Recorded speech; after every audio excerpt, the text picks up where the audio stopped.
Halo Bro Konco, ketemu lagi bersama saya. Hari ini saya udah kedatangan seorang tamu jauh nih dari Bali. Namanya Mas Tito Febriano. Siapa Mas Tito itu? Jadi ketika saya upload video sama Angga sama Kontrat di episode kedua, dia nulisin di kolom komentar juga bahwa punya pengalaman yang sama juga. Kemudian sama Ayo di Seminari, Mas Tito juga cerita juga pengalamannya di Seminari yang ya mirip-mirip lah ya. Tapi apakah semirip itu atau ada hal-hal yang masih bisa diceritakan sih? Makanya aku tertarik banget buat ngajak Mas Tito nih ngobrol-ngobrol nih. Halo Mas Tito. Halo, gimana Noven? Baik-baik kabar? Sehat di Bali? Ya, puji Tuhan sehat. Gimana di sana situasi Mas? Sama situasi Bali besok sudah mulai buka pariwisatanya. Pantai sudah dibuka tapi tetap dibatasin sih. Oh gitu. Tapi pariwisata udah mulai dibuka ya? Iya,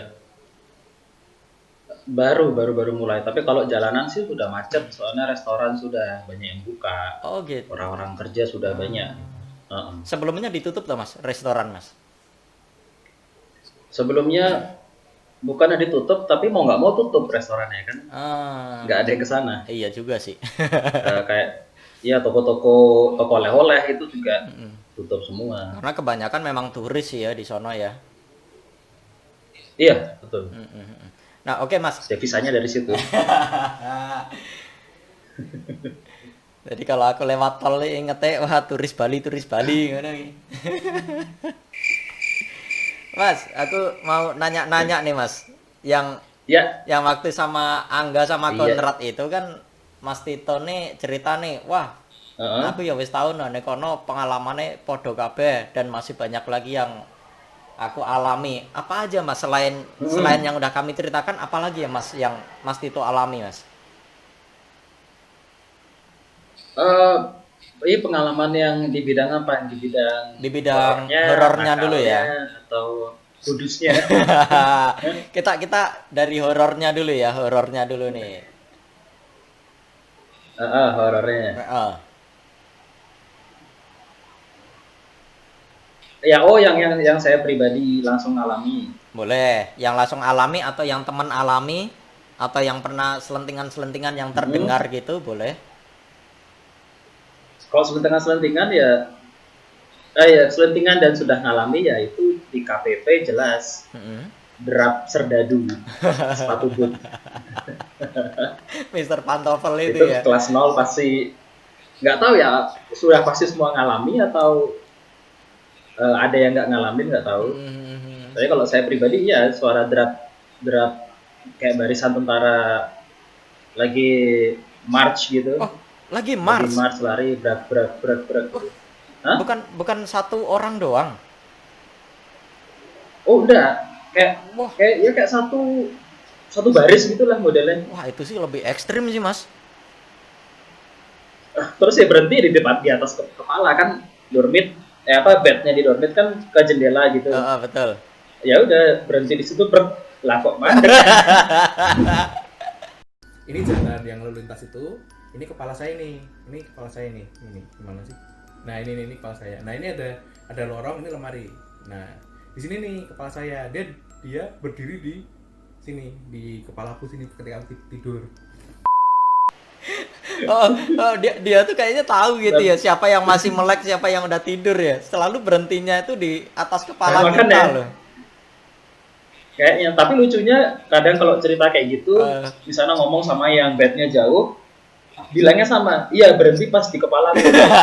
Ya mungkin dimensinya beda kan, dimensi ruang dan waktunya. dia pakai jurus Kage Bunshin kali ya. Jurus Naruto ini. Kayak bunsin deh. Terus itu sering Mas atau sekali dua kali Eh, doang? Seingat nggak sering tapi seingatku yang pasti sekali. Eh, Dan yang kedua kalinya bukan derapnya, tapi saya ngelihat pasukannya.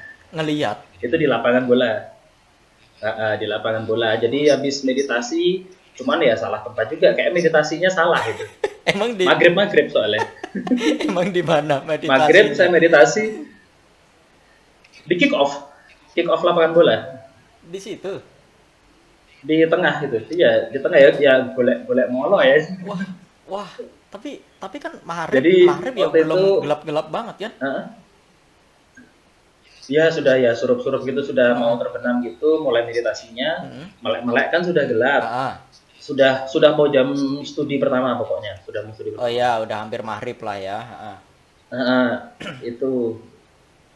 Nah, jadi di situ seingatku tuh habis olahraga kan pada mandi semua, itu kan sudah mulai gelap gitu. Ya, jam 4 Nah, seperempat. di situ udah biasanya iya kadang ada jam bacaan rohani atau apa, pas itu deh kayaknya. Jam 5 bacaan rohani ya. Nah, itu udah terus saya tuh mungkin terlalu kontemplatif pas melek samar-samar di gawang yang di pojok Yang belakang itu loh. yang dekat Bukan gawang yang dekat kelas. Ini dekat yang tembok. Bukan yang di kelas, yang di Yang tembok itu kan? iya, Tembok yang rumah orang itu iya kan? betul. Nah, di situ kok kayak lihat kayak siluet tapi berbaris rapi, ada helmnya macam-macam ya. Ya kalau rapi ya pasti tentara dong. Gila ya. Sampai segitunya lu. Cuman habis itu ya cuman kayak sekelebat siluet terus tuh siluetnya malah putih, siluet kayak cahaya Oh, gitu. Terus ya langsung hilang dulu. Mau apa ya? Terus ya lah balik. Sendiri, lagi sendiri itu. Se- Sendiri tadinya rame kan ada yang bacaan rohani duduk di lapangan biasa. Melek-melek kok sendiri. Iku kontemplasi apa keturun, Mas? Keturun. Wah, ekstrim sih itu sih. Terus ada apa lagi, Mas? Ekstrim. Waktu jadi Angelus. Mm-mm. Kan biasa kan kalau yang perantauan itu daripada pulang males mending jadi Angelus kan. Betul. Menghemat juga terus jadi Angelus. Itu biasa kita patroli malam. Mm-mm. Patroli anak-anak ya namanya anak-anak baru kan kadang ada yang masih mau kumpul-kumpul melek gitu kita Iya. tidur Iya, betul. besok bisa biar cepat bangunnya gitu kan. Nah itu biasalah kita ada jamnya yang kita nyebar, ada yang bareng-bareng, ada yang nyebar untuk ya siapa tahu nemu di spot-spot tertentu yang anak-anak pada ngumpul biasanya. Iya.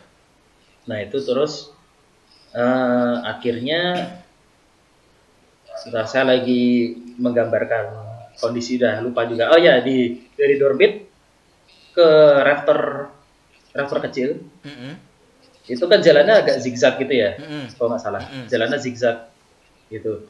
Yang ada Jenderal Sudirman. Ya, betul. Yang Angga bilang ada foto Jenderal Sudirman terus kadang-kadang ngelirik matanya itu. Nah, satu kali ada tuh teman saya yang lewat, kemudian iseng lihat lukisan itu. Terus entah tiba-tiba karena nggak tahu ya apa dia ngerasa apa, terus dia lihat, kemudian lukisannya ngelirik dong. Oh kok itu kan kadang-kadang itu seangkatan kayak tahu semua. Terus. Itu ya udah. Nah yang di depannya itu kan gua patung Bunda Marianya MP kan. Di pas Jenderal Sudirman itu. Nah di situ pas zigzag itu kan ada pilar-pilar apa namanya kayu itu di koridor, pilar-pilar koridornya itu. Betul. Saya biasalah kayak gitu masih ada yang jalan-jalan dipanggil namanya. Kita baru masuk MM1 merasa jadi senior kan agak-agak gimana. Woi, kamu udah ngesok lah gitu, udah punya junior kan. Betul. Nah, disitu dipanggil, wah kok ngeyel anaknya ini. Wah, golek perkara ya tak cari kan, tak kejar. Woi, tidur. Kok dia jalan terus, jalan ke arah rafter. Nah, pas jalan ke arah rafter itu kan jalan zigzag itu. Pilar itu kan cuman balok gitu kan. Iya, balok kotak kecil itu doang. Iya. Jadi pandangan saya waktu dia ngelewatin pilarnya itu kayak pintu kemana saja itu loh. Hilang Pintu gitu. kemana saja Doraemon. Pleng. Lah, mana tadi? itu Ya udah yang tadinya patroli terus saya patroli sendiri akhirnya kumpul ke yang apa tuh kok ngintil terus ben. Tapi cerita nggak mas ke yang lain mas? Tak ceritain kayak gini gini, gini. Oh alah, ya wis bareng-bareng wae nek keliling. Takut juga lah ya. Wah itu berarti pengalamanmu Itu saya ngelihat ya. ya istilahnya sebenarnya nggak ekstrim kalau kayak ngelihat yang bentuk-bentuk yang serem-serem gitu kan kadang teman-teman ada yang ngelihat apa kayak genderuwo di belakang kapel Maria Wah gila. atau di Matoa. Matoa. Lihat di pohon matoa, depan seberang drone itu ada pohon matoa tinggi kan.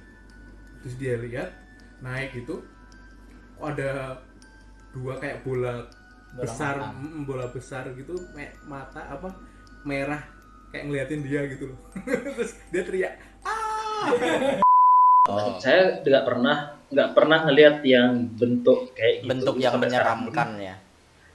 Nah, karena dari seminari SMP kan apa SMP seminari juga di Oh, Tuke. dari seminari kecil. Oh, Ya dari SMP pun juga kalau ngelihat bentuknya bentuk orang, bentuk temanku. oh. Berarti ditampakkan dalam Kalau orang Jawa bentuk-bentuk bilang, yang "Wah." visualnya enak dilihat ya. Tapi gilirannya nggak enak biasanya cuman kayak sekelebat gitulah. Nggak yang diem nongol lama gitu. Tapi yo ngeri juga sih. Mbok visualnya apa enak itu menungso yo ngeri juga sih. Lah iya. Lah nggak tahu kalau kok di zamanku angkatanku berapa kali ngelihat cewek di MP itu di kamar mandi MP. Oh, yang di toilet itu bukan? Yang katanya gantung ya. Oh, itu ya benar. Heeh. Oh bener-bener ya namanya cerita kan biasanya kan beda-beda ada yang bilang apa. Tapi yang aku tahu sih gantung. Itu Itu beberapa ada yang bilang pernah lihat. Wah, ngeri juga ya. Terus ada apa lagi Mas yang belum terceritakan Mas? Apa paling kalau yang ngerokok di aula itu ngelihat mata di sudut dalamnya aula itu. Oh, sudut dalam aula. Jadi kalau ngerokok di atas sendirian katanya biasanya ngelihat ngelihat mata. Wah. Emang ngerokok sendirian Mas di situ Mas? Oh aku nggak pernah di aula ngerokok. Aku nggak pernah ngerokok di seminari. Wah, mantap. Gardena ya. Di lapangan Gardena atau pas lagi ambulasi. Nanti coba aku cari nih gambarnya Gardena nih ntar aku tampilin kalau ada ya karena kan tampilannya udah berubah apa Woi, belum udah nggak ingat. lama juga udah berapa puluh tahun. Nggak ingat belas, aku ingat cuma tangga tinggi itu kan ya, trap naik tinggi itu. Udah itu aja. Coba ya nanti aku cari ya. Oke, tadi cerita mistis nih, terus langsung lanjut ke rokok kan berarti langsung cerita kenakalannya nih Mas. Selain ngerokok di Ya. Gardena, nakal apa meneh Mas? Ke Mbak Tami pasti. Escape. Escape ke Mbak Tami. Enggak, kalau pas escape gitu. Escape ke Mbak Tami. Kalau Kenapa? Kalau pas escape itu kan aku belum pernah ya escape ya. Paling deg-degannya kalau pas ambulasi pulang ke rumah karena deket kan. Nah, yang dirasain waktu escape itu gimana Mas? Apa nggak takut kalau pas di luar terus papasan sama orang seminari, romo apa frater gitu? Saya escape itu kalau misalnya ini ambulasi dimolor-molorin atau memang pas tugas keluar entah itu via atau apa bimbingan karya tulis misalnya mau nemuin guru untuk bimbingan karya tulis tapi ya mangan sih lah apalagi pas bapaknya nggak ada kan dulu sama saya yang bimbing Pak Gunawan. Pak Gunawan, guru bahasa Indonesia ya. Betul ya, guru sastra. Itu bapak pas nggak ada itu. Nggak ada. Ya tak balik ke seminari aja. Enggak. Ke alun-alun. jauh loh padahal lo alun-alun loh. Sekalian toh. Dolan lah. Wah gila. Kalau temanku yang sebelumnya tuh yang Ayo itu kan dia escape-nya bener-bener itu tuh jam makan siang, makan malam kabur dia. Nah, escape itu berarti keluar bukan di waktu-waktu yang sudah disediakan itu. Biasanya pas makan siang atau setelah makan malam. Sering ya? Iya, iya. Itu pasti banyak yang ketemu, banyak yang ke gap. Banyak yang ke gap ya. Tapi kalau di kalau- Dulu juga pernah sekalinya escape yang bener-bener apa ya, istilahnya bener-bener melanggar. Ya karena kalau menurutku itu sudah sangat melanggar ya, bukan kita nyolong-nyolong waktu. Itu dulu pernah ada tugas, bukan, waktu itu kita ngecek, aku sama satu temanku ngecek untuk harus ke Jogja, emang kita izin bawa motornya Bruder. Itu cuman untuk ini pertama kali jas pantalon itu kan angkatanku. Oh iya. Jas Ya, pantalon sebenarnya. Ah. Ya. Itu angkatanku, dan yang bikin aku bangga ya sampai sekarang pun masih diproduksi ya. Oh, itu angkatanmu ya itu ya, yang di sebelah sininya Saint Peter Iya, Kanisi itu ya. Betul, sama di belakang, ya di belakangnya juga, sini, Kanisi ya. Senarim College. Mm. Nah, yang tulisannya fontnya kayak font Jepang gitu. Ya, betul. Oh, itu angkatanmu tuh, Mas? Iya, pertama angkatanku Mantap. di range yang, dan sampai sekarang aku kaget masih diproduksi. Masih gitu. Masih karena desainnya paling bagus sih menurutku. Iya, dan bisa dipakai untuk casual juga untuk di luar. Heeh. Bukan yang nggak kayak kostum, kayak nggak kayak jaket motor mana lah. Ya, betul. Mantap sih. Hadiah motor. Kayaknya kalau pakai itu tambah ganteng sih kayaknya sih ya. Iya. Tambah ganteng atau Semua tambah pakai pede akhirnya. aja kayaknya. Iya. Betul. Terus itu ke Jogja pinjem Ya itu, motor jadi Bruder. pas mau motor Bruder untuk kita ngecek tempat produksinya, waktu itu kalau nggak salah tempat bordirnya deh, untuk bordir di sana itu.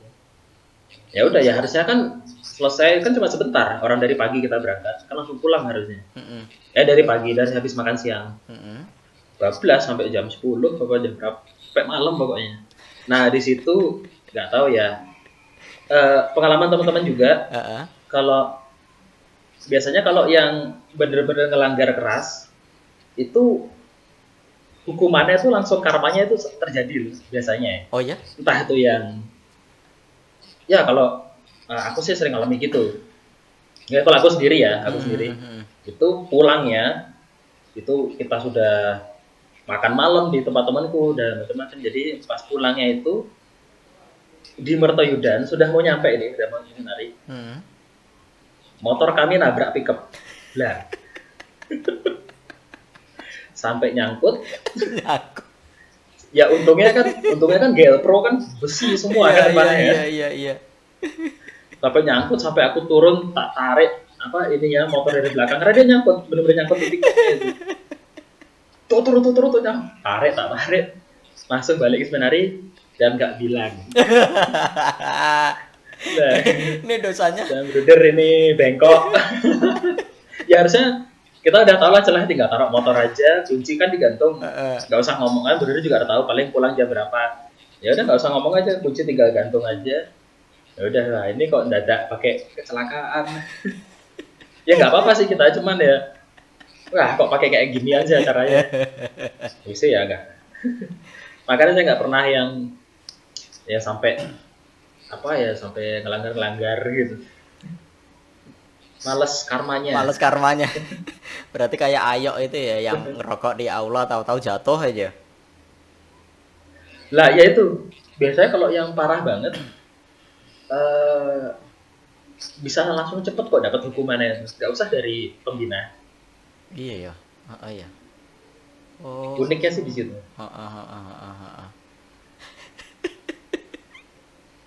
Tapi cerita-cerita kayak gitu tuh malah sekarang jadi cerita yang lucu ya, yang dikenang gitu loh ya. Atau ya ini manipulasi buku keuangan. Terus aku malah belajar dari temanku itu. Gue mau uang nariknya bisa lebih, tulis beli apa. Oh iya ya. Enak banget mas, bisa narik lebih mas. Aku nggak ada yang tak tarik loh. Sebulan 50.000 doang aku. Apa yang mau tak tarik? Aduh. Terus aku mau tanya nih mas, klarifikasi nih mas. Eh, Mas Tito kan seangkatan sama masku ya, Mas Ferry ya. iya, betul. Nah, terus kan aku dapat cerita dari Mas Ferry dan dari beberapa teman juga yang Mas Ferry ngajak berantem siapa Danang ya, Danang Bali ya. Di Dan ada ya, di- Danang ada 3 soalnya. oh, Ada 3. makanya dibedain jadi Danang Bali gitu kan. Betul. Nah, itu Oh, dia pernah toh? loh katanya satu meja sama Mas Tito apa beda meja ya? Waktu kejadian itu tahu nggak sih? Nah, kalau kayak gitu-gitu, aku banyak memoriku di SMP sama SMA banyak yang hilang karena waktu kecil aku pernah kecelakaan di kepala waktu seminari juga. Oh gitu. Aku pernah kecelakaan keras di kepala. Hmm. Jadi mungkin itu ngaruh di daya ingat. Oh begitu. Oke. Mungkin ya, karena banyak memori yang hilang. Bilang kadang orang cerita, mosok tuh pernah koyo ngono, aku bahkan aku sendiri yang ngalamin aku gak inget. Oh gitu. Heeh. Ah. Tapi ya kalau misalnya beberapa ada yang ingat, ada yang ingat. Oh gitu. Wah, Tapi kalau yang berkelahi itu gimana? Pas MP ya berkelahi? katanya sih pas MP, terus gara-gara masalah apa gitu ya, yang anak-anak tuh nggak seneng apa gimana, terus Mas Ferry bilang wes tenang we, nek kowe sing gelut, kowe sing ditokke, nek aku jan wis niat metu kok, tak labrak we, ngono jare. Wah iya, adiknya Ali. Jan rada Bener. rada pekok sih ya sih. Waduh. Terus Apa tuh masmu gue? kenapa? Masmu tuh kenapa kok pengen keluar? Apa emang nggak betah atau emang nggak niat atau bukan jalan? Kayaknya udah nggak betah ya, makanya waktu itu sih muncul tanda-tanda fisik dia nggak betah sih, mulai jerawatan banyak itu. Oh stres. Stres di seminari itu, karena kayaknya Ya ada yang kayak gitu sih. Ada yang sampai di kelasku itu sampai dia mecahin kaca untuk dikeluarin. Karena dia mau keluar nggak dikasih sama Romo, keluarganya juga nggak ngasih. Akhirnya kaca di kelas tuh dipukul sama dia. gila biar. Wah ini destruktif anaknya. Terus ini ya mas, terus angkatanmu itu kalau kata masku juga dikenal sebagai orang yang beberapa anaknya, beberapa anggotanya yang udah dipanggil Tuhan dulu ya mas ya. Siapa aja ya mas yang udah ya mas? Iya. Gabriel Credo, Herjuno Putro, sama Patrick, sama Gembur, Dian Gembur. 4 orang berarti ya. Seingatku 4. Saya ingat tuh. Ada yang lebih kayaknya 4 ya, 4. Terus Kalau yang masih aku di situ, masih aku di sana itu Gabriel sama Patrick. nah, Patrick itu gimana mas rasanya mas? Cuma Patrick kondisinya sudah keluar. Oh Patrick kondisi sudah keluar. Kalau Credo kan masih di situ kan ya dia ya. Iya, aku masih di situ. Kalau aku kan ya. Credo itu sama aku dari seminari kecil, dari Tuke. Wah berarti. Dia bareng aku dari Tuke. Berarti deket juga dong hubunganmu sama dia mas. Iya. Terus gimana perasaanmu mas? Kalau aku kan paling ditinggal jebleng gitu loh. Suatu saat masih bisa ketemu lagi. Itu. Oh aku waktu itu ya kita dekat dari karena dari SMP kan sama-sama merantau ke Mertaidan. Ya pas dia kecelakaan itu malah di Jogja kecelakaannya. Iya kecelakaan di Jogja, betul. Kan dia orang aslinya kan Kalasan. Cuman ya lahir besarnya di Bali. Bahkan satu SD sama aku. Wah berarti SD bareng, SMP bareng, SMA bareng ya? Cuman SD-nya itu apa ya, kayak kita tuh SD ku tuh kan SD Katolik, SD Katolik Santo Yosef. Mm-mm. Itu ada SD 1, ada SD 2. Mm-mm. Aku di 2, dia di 1. Jadi emang Oh. nggak pernah ketemu, cuman saling tahu karena orang tuanya kami ya saling kenal. Oh gitu. Jadi tahu aja. Heeh. Nah itu. Jadi waktu itu pas kecelakaan malah jadi pas hari itu ya nggak tahu gimana itu anak pas dia kecelakaan kan, itu kan kita liburan, habis pulang liburan apa aku nggak tahu. Baru mau Emang balik dia ke anaknya bandel. seminari ya. Emang dia juga nakal kan anaknya, jadi suka bolos-bolos gitu. Biasa kan kalau yang rumah dekat pasti pulangnya belakangan. Pulangnya Bang. belakangan. Oh. Habis liburan. Oh, aku yang ngono. Nah itu sampai makan ya. Sampai jam studi 2. Nah. Orang boleh bocah iki. Baru dapat kabar di Panti Rapih. Udah di Panti Rapih kan. Nah, kira beberapa kami yang dari Bali akhirnya ke sana semua. Ke Panti Rapih, lupa naik apa, aku udah lupa juga. Nah, sampai Panti Rapih itu tubuhnya nggak ada lecet. Ya cuma lecet kayak orang jatuh dari sepeda malahan. Oh gitu. Kita juga bingung kan semua apa. Ya kita komunikasi sama dia, cuman dia nggak respon, tapi saat itu masih hidup, masih bernyawa. Terus ya kita sembahyang di situ, ya ajak omong kan, kalau orang koma alam bawah sadarnya kan masih bisa. Masih bisa menerima. Iya, kita ajak ngomong macam-macam. Terus malam itu akhirnya dapat berita bahwa kan kita pulang akhirnya malamnya itu kita dapat berita bahwa dia sudah meninggal. Dan pas tidur saya mimpi. Oh iya. Nah, aku mimpi dia tuh ada ngobrol. Tuh aku nggak tahu, perutku tuh sakit. Jadi kita sebenarnya nggak tahu ini dia kecelakaan sampai pingsan kayak gini, sampai nggak sadar gini. Itu kenapa? Nggak jelas fisiknya semua.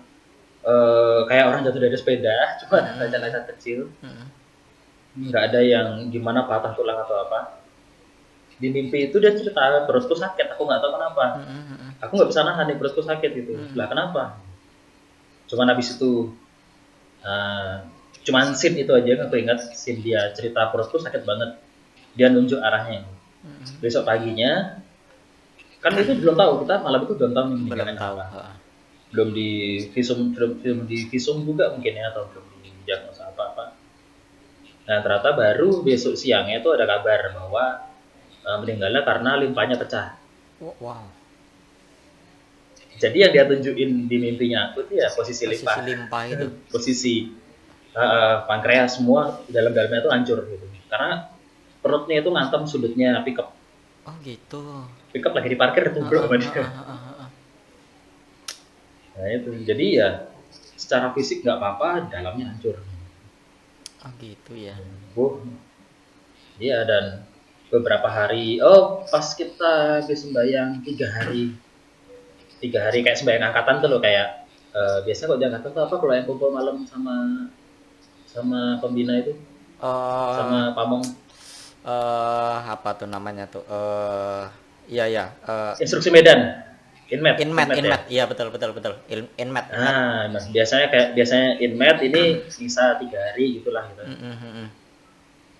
Nah, kalau nggak salah sih pas 3 hari itu apa 7 hari, pokoknya pas lah habis inmet itu selesai misa, biasa kan masih kumpul di ruang rekreasi MM2 itu. Nah, terus saya kencing, dipanggil sama dia dengan aksennya dia, dengan suaranya dia. Woi, itu. Oh ya. Itu di WC kan sendirian, orang pada kumpul di rekreasi, aku cuma diam terus. Ya, ngapa Nyot? Panggilannya kan Nyot kan. Ya, ngapa Nyot? Ya udah. Sini aja temenin aku kencing. Oh, sampai Bener-bener suaranya dia, aksennya dia, dan itu bukan samar-samar, itu suara bener-bener kayak dia manggil dari kejauhan gitu loh. Woi. Kayak gitu. Saking ya sekitar kedekatan emosional kali ya. Karena kita juga sering, itu kan satu band aku sama dia.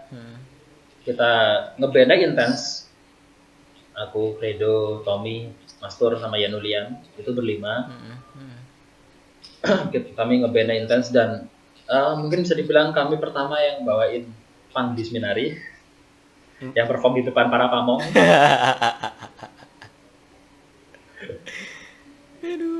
Jadi ya waktu itu sampai dia manggil, oh ya ada temanku satu yang kayak indigo gitulah yang biasa dulu terus aku tanya sama dia, aku ceritakan aku semalam kayak gini terus di malam-malam yang lainnya aku cerita ya sebelum aku dipanggil itu, pokoknya masih pasca semingguan dia meninggal itu. Aku nggak tahu kok bedku geruda-geruduk. Tak pikir kan anak di bawah kan. Tapi enggak, temanku tuh katanya masih bangun dan dia ngeliat tuh semalam gue dibangunin loh sama Credo. Gue digugah sama Credo. Anda semua. Dan loh, dibangunin gimana? Katanya ngejak ngeband. Dia nunggu. Gue nggak bangun. Terus wayahnya ngeband gitu. Ah, matamu. Aduh, tapi itu Ya konco sih, tapi orang muda juga. Ya. wah lah. Berarti karena aku kan nggak, paling aku ya ditinggal jepling wae sih, rung tau nganti ono sing berpulang. Urung ono ya. Burung ono sih gitu. Nah terus kita lanjut ke kehidupanmu setelah di Seminari, Mas. Sekarang kan jadi aku kan jebling. Jebling aku kan MM2 ketiga, nggak sampai lulus. Berarti 3 tahun ya di Seminari ya. Iya, 3 tahun. Dari situ pindah ke Tahun di Muntilan. SMA ya. Bentara Wacana. Ke Muntilan. Di situ langsung kelas 3 dong berarti ya. Langsung kelas 3. Nah terus sekarang jadi pesulap itu selisihnya berapa tahun, Mas, setelah lulus, Mas? Setelah dari Seminari lah. Setelah dari Seminari aku lulus SMA. Aku kuliah di Amikom Jogja. Nah di Amikom Jogja itu, di sebelah Amikom itu ada coffee shop. Namanya Angkringan Magic. Nah Angkringan Magic itu dulu tempat kumpulnya pesulap Jogja. Sama kalau zaman itu kan ada The Master, tau kan? Nah kalau anak-anak The Master pas ke Jogja pasti ngumpulnya di situ. Sama Dedi lah, sama ya angkatan Limbat, Dedi macam-macam. Pasti di situ eventnya, acaranya. Nah karena sering memang ada ketertarikan dari kecil. Terus ini kok ada sulap, ya udah sering ada di komunitasnya itu, belajar. Akhirnya ya 2007 ya, 2008 ikut kompetisi ya aku di Benteng. Jadi Benteng Freddy Fox Jogja. Betul. Ya udah di situ terus manggung kayak kayak gini ya. Manggung ya udah. Di situ ke Bali 2009 aku lulus. 2011 baru masuk ke intens ke industri sulap di manajemen gitu. Awalnya bukan performer, aku manajer sulap. Oh gitu. Soalnya nggak pede jadi performer, aku lebih pede jualan. Tapi akhirnya jadi pesulap juga ya. Iya. Oh gitu. Ya kira 2015 baru aku bikin manajemen sendiri sama istriku. Oh gitu. Itu bikin manajemen sendiri itu berarti ada talentnya juga dong, Mas? Talentnya ya aku sama istriku. Itu memang dari kecil suka sulap, Mas?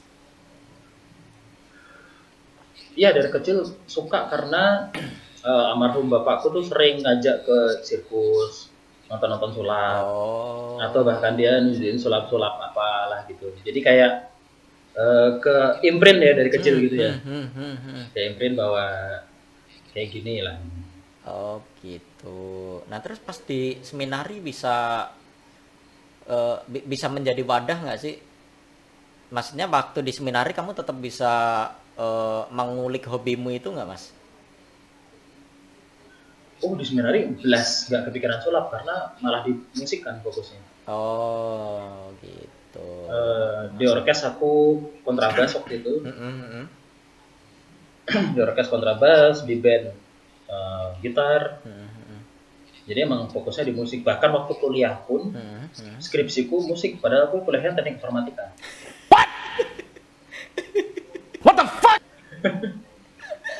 Kepiye. Mumet deh. Tapi ada nggak sih mas Ya, dari di musik tetap. tapi ada nggak sih mas yang dari pendidikan di seminari itu yang membentuk dirimu saat ini tuh ada nggak ada momen atau nggak cuma satu momen tapi selama pendidikan di seminari yang membuatmu membentukmu menjadi pribadi yang seperti apa gitu? Masalah pertama yang besar adalah mutusin cewek. Mutusin des aku ratau mutus ke cewek aku. Itu ya harus dilakukan karena itu masih di seminari lah ya.